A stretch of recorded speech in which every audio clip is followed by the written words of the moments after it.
డోనర్లకు కూడా ఎలాంటి రుసుము తీసుకోకుండా శాశ్వత సభ్యులుగా చేర్చుకోవాలని పద్మశాలి బాంధవుల కోరిక.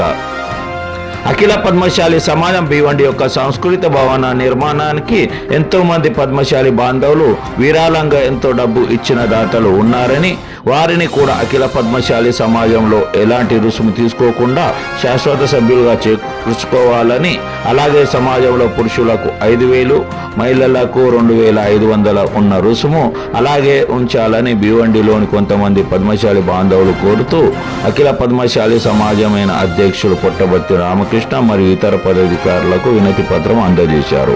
ఈ సందర్భంగా అఖిల పద్మశాలి సమాజం ట్రస్ట్ ఏముల నరసయ్య, మాజీ క్యాషియర్ ఎల్ఏ సాగర్, పద్మశాలి యువక మండల అధ్యక్షుడు వాసం రాజేందర్, ఉప్పల్ నాగేష్, అభినాథ్ పాటు మరెందరో పద్మశాలి బాధవులు హాజరయ్యారు.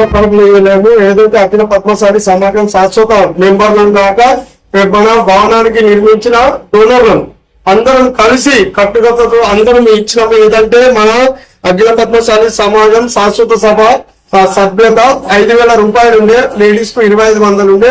దాన్ని అచానక్ కమిటీలో నిర్ణయం చేసుకుని డైరెక్ట్ డిక్లేర్ చేసి ఊరికి పెట్టడం వల్ల మేము నిరసన వ్యక్తం చేయడం జరుగుతున్నది. ఏదైతే సభ్యత్వం ఉన్నదో, ఏదైతే సమాజం ఎలక్షన్ అయింది, ఏదైతే సమాజం పేరు ఎత్తెత్తున కాంచింది కాబట్టి సమాజం ఎప్పుడైనా డిక్రీజ్ అయింది అన్నప్పుడు దాన్ని ఎట్లయితే రేట్ ఉన్నప్పుడు 5,000 నుంచి సంవత్సరం ఉంటే పెంచుకోవచ్చు, లేకుంటే అంతగానే ఉండొచ్చు. ఎందుకంటే ఎంతో ఉత్సాహం ఉన్నకి మెంబర్షిప్ రావాలని దాన్ని కన్వీనర్స్ సభకు రాదని మేము నివేదన పత్రం ఇవ్వడం జరిగింది. ఇదే పద్మశాలి మన భవనం లోపల ఈ సభ్యత్వం గురించి ఒక మెసేజ్ మన గ్రూపులలో పెట్టిండు. అయితే దాన్ని చూసి మనం సాయంత్రం నిన్న అనుకోకుండా మన ఏదైతే అజీవన్ సదస్యులు మన లైఫ్ మెంబర్స్ అందరూ కలిసి దాని ఒకటి చర్చ జరిగి దాని ఒక నిర్ణయం ఆడ తీసుకోవడం జరిగింది. ఇవాళ మళ్ళా నిన్న అధ్యక్ష లేకుండే వేరే కమిటీ వాళ్ళు కూడా అందుబాటులో లేనందున ఇవాళ కలుసుకోవడంలో మళ్ళీ అదే లైఫ్ మెంబర్ల గురించి ఈ రోజు అధ్యక్ష జరిగి ఒకటి లెటర్ ఇవ్వడం జరిగింది. అందులో ఏదైతే ఇంతకుముందు మనం 3 సంవత్సరాల క్రితం ఇదే అధ్యక్ష ఉండే, ఇదే ఇప్పుడున్న మన కార్యాధ్యక్ష ఉపాధ్యక్ష ఉండే, ఇదివరకు ఇప్పుడు సెక్రటరీ అయినటువంటి అతను కార్యాధ్యక్ష ఉండే. వీళ్ళు కూడా సీనియర్ల వీళ్ళ ఆధ్వర్యాన్ని అది మనం నక్కి చేసి చేయడం జరిగింది. అది ఏదైతే ఒకటి మొదటిసారి దాంట్లో ఒక స్కీమ్ పెట్టి మనం వాళ్లకు రిఫండబుల్ అని ఇవ్వడం జరిగింది. అందులో కొందరికే దానికి లాభం పొందుతారు, అందరికి 1,600 మందికి ఆ లాభం దొరకది. అది ఒకటి మాత్రం ఏదైతే స్కీమ్ ఉన్నది తీసేసి మళ్ళీ వీళ్ళు అదే జెంట్స్ కు ఏదైతే మగవాళ్లకు 5,000, లేడీస్ కు 2,500 పెట్టి ఇది అందరినీ ఐకమత్యంగా ఇది ఒకటి మళ్ళా ఏదైతే వీళ్ళు నిర్ణయం చేసిరు జెంట్స్ కు 2,500, లేడీస్ కి 2,500 దాన్ని ఎందుకు తీసుకొని ఇదివరకు ఉన్న సభ్యత్వంతో వీళ్ళు మళ్ళా నిర్ణయం చేసి ఆ సభ్యత్వం ఏదైతే ఉన్నదో 5,000 మగవాళ్లకు 2,500 ఆడవాళ్ళకు తీసుకొని ఈ సమాజం అభివృద్ధి కోసం వాళ్ళు కూడా పాటుపడాలి. లేకపోతే ఏదైతే ఈ 1000 మంది దాకా ఇవాళ 5,000 రూపాయలు నింపిన వాళ్ళు ఉన్నారు, వాళ్ళందరూ ఆందోళన చేసే పరిస్థితి రాకుండా అందరూ గమనించి దీన్ని మంచి నిర్ణయం తీసుకొని కమిటీ ఐకమత్యంగా ఈ లెటర్ ను తొందరగా వాళ్ళు చర్చ చేసి మంచి నిర్ణయం తీసుకొని దీన్ని మన ప్రజలకు తెలియజేసి ఇదే ఉన్న రుసుములతోటి మేము మళ్ళా మెంబర్షిప్ తీసుకోవాలని కోరుకోవడం జరుగుతుంది. 2 విషయాలు. ఒకటి, ఏదైతే ఈ భవనానికి డొనేషన్ ఇచ్చారు వాళ్లకు ఎన్నో కాలంగా అప్పుడు ఆ టైంలో పెద్ద మనుషులు ఎంతో మంది దగ్గరికి పోయి మేము ఎప్పుడైతే ఓటింగ్ హక్కు ఇట్లా చేసినప్పుడు మీ అందరికి ఇస్తామని చెప్పి ఎంతో మందికి ఇచ్చిండ్రు. అటువంటి ఎన్నో దాఖలాలు మీకు పెట్టగలుగుతాను. ఇప్పుడు మేము అడిగేది ఒకటి, డొనేషన్ ఇచ్చిన వాళ్ళందరికీ కుటుంబానికి ఒక్కడికి మెంబర్షిప్ ఇవ్వాలి. అదే విధంగా ఏదైతే 5,000 రూపాయలు ఫస్ట్ తీసుకున్న తర్వాత ఇప్పుడు 2,500 చెప్తా అంటారు. అది అట్లా వేయకూడదు. దాంతో పెద్ద ఎత్తున నిరసనలు తక్కువ అవుతుంది. వీళ్ళు ఒకటి ఘటన ప్రకారం ఏది నడుస్తలేదు.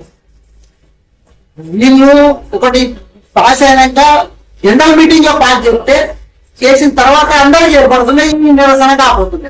జనరల్ మీటింగ్ రాకుండా ఒక ప్రైవేట్ లిమిటెడ్ కంపెనీ లాగా తయారు చేశారు. అందులో కొందరు మంది ప్రైవేట్ లిమిటెడ్ కంపెనీలు ఉన్నారు, కొందరు ఈ 2,500 చేసుకునే కారణం ఏంటంటే వేల మంది నింపుకొని ముందర ఎలక్షన్ కూడా తయారు చేసుకున్నారు. ఇది చిన్న తరగతి పెద్ద తరగతి అన్నది కాదు. మన పద్మశాల ఓటు హక్కును కొందరు వాళ్ళు కొనుక్కొని దగ్గర పెట్టుకున్నారు. నేను దయచేసి అందరికి చెప్పేది ఒక్కటే, 5,000 రూపాయల కంటే తక్కువ తీసేయలేదు. డోనర్లకు ప్రతి ఒక్క కుటుంబానికి డొనేషన్ ఇచ్చిన ఇంటికి ఒక్కరికి ఇవ్వాలి. సమాజంలో మేము 30 ఏళ్ళ నుంచి పనిచేస్తున్నాం తెలుసా. ఈ సమాజ భవనానికి జాగలు కొన్నాము, సమాజ భవనం కట్టాము, ఎన్నో తిప్పలు పడి దీన్ని నిలబెట్టాం. ఇట్లా నిలబెట్టినటువంటి పద్మశాలి సంఘంకు లాస్ట్కు నేను చివరకు ఇప్పుడు నేను 6 సంవత్సరాలు అధ్యక్షుడు కూడా పనిచేసిన. అప్పుడు నేను బ్యాలెన్స్ లో అధ్యక్ష అయి 30 లక్షలు పనిచేసి 20 లక్షలు FDBS పెట్టి ఇచ్చిపోయాను. అటువంటిది వీళ్ళు వచ్చిన తర్వాత ఇప్పుడు 3 ఏళ్లల్లా వాళ్ళు ఇచ్చే రాజ్యం నడుపుతారు. అయినా నడవని అని చూసుకుంటూ పోతున్నాం. అన్ని వెనకటి వాళ్ళు అందరినీ బంధుకు నొక్కుంటా కొత్త కొత్త మనుషులకు ఎవరు ఎదురు మాట్లాడితే వానికి ఆ మనిషికి ఆ సభ్యునికి ఎవరైనా ఏదైనా వాళ్ళకి వ్యతిరేకంగా మాట్లాడితే నీకు ఉపాధ్యక్ష పదవి ఇస్తా, నీకు కాంగ్రెస్ పదవి ఇస్తా, నీకు పెద్ద పదవి ఇస్తా అని ఇట్లా చెప్పుకుంటా మైమరుపుకుంటా ఒక్కొక్కరికి మధ్య పెట్టుకుంటా ఈ విధంగా చేసి అయినా అయింది. నా హయాంలో ఈ సభ్యత్వం చేయాలని ఒక కమిటీ ఇచ్చిన. ఇలా నా దగ్గర కమిటీ ఇచ్చింది ఉన్నది. వీళ్ళు అప్పుడు అందులో ఉన్నోళ్ళు ముగ్గురు ఇప్పుడు ఇంత ఉన్నారు. 15,000 రూపాయలు శాశ్వత సభ్యత్వం, 3 ఏళ్ళది సభ్యత్వం 5,000 అన్నారు. అట్లాంటిది వీళ్ళు వచ్చినాక అందులో ఉన్న ముగ్గురే మళ్ళీ దీన్ని 5,000 చేసారు. అయితే మన 5,000 చేసారు. చలో సభ్యత్వం 15,000 నేను బండికి పెట్టా అంటే 15,000 మళ్ళీ ఇయ్యరు. అనవసరంగా వీళ్ళు వేసారు వీళ్ళ కమిటీ అని బండికి పెట్టడం 5,000కు అయింది. 1,604 మంది సభ్యులు ఇందులో సభ్యత్వం పొందారు. ఇప్పుడు మొన్న ఎలక్షన్ అయినాక మళ్ళీ 5,000 దాన్ని 2,000 సభ్యత్వం చేస్తామంటే ఇది ఎక్కడన్నా న్యాయం ఉన్నదా? ఇది వరకు డబ్బులు ఇచ్చిన వాళ్ళకి వాళ్ళకి బుద్ధి లేదా? మరి వాళ్ళందరూ డబ్బులు రిటర్న్ ఇయ్యండి, 2,000 సభ్యత్వం వల్ల మొదలు పెట్టుంది. ఎంతమంది అవుతారు? కానీ ఇది ఇది ఇది పొరపాటు కాదా? ఏ సంస్థలో అయినా కూడా నేను ఫోన్ చేసి అడిగినా పెరుగుతుంది సభ్యత్వం రుసుము, కానీ తగ్గదని చెప్పింది.